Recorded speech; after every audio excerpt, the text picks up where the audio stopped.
I'm someone special. You know, not everyone says that about themselves, but it's an important part of loving ourselves and being happy with yourself.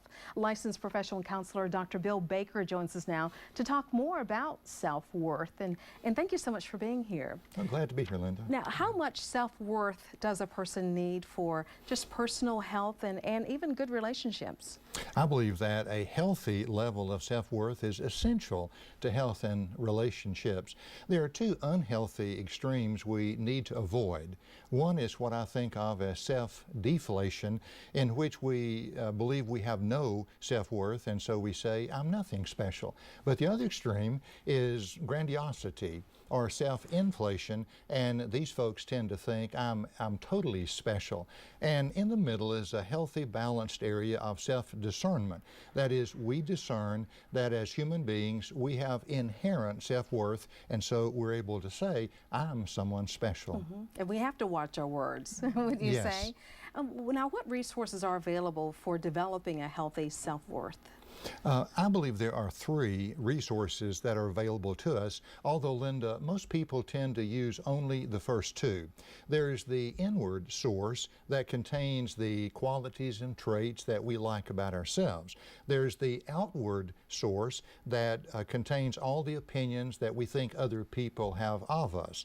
And if we limit ourselves to those two, then our self-worth can go up and down almost like a roller coaster or a yo-yo, depending upon what changes take place within us and in our circumstances. The third source is one that requires spirituality. It's the upward source. I've worked with many Christians in therapy who believe that as Christians, they are created by God, and their idea of DNA is designed, no accident, and therefore their self-worth is constant and secure. But these three sources, the inward, the outward, and the upward, are three important sources for our self-worth that we need to develop and preserve. What tips do you have for us to preserve our self-worth? There are many tips, two of which I think are just vitally important, Linda. One is we need to have positive self-talk, meaning when we think about ourselves or talk to ourselves, we need to use language that will build us up and not tear us down. Secondly, we need positive self-evaluation, meaning we acknowledge our mistakes, we take responsibility for our shortcomings, and we learn how to cope with the consequences of those actions. But we also learn how to extend mercy and forgiveness to ourselves.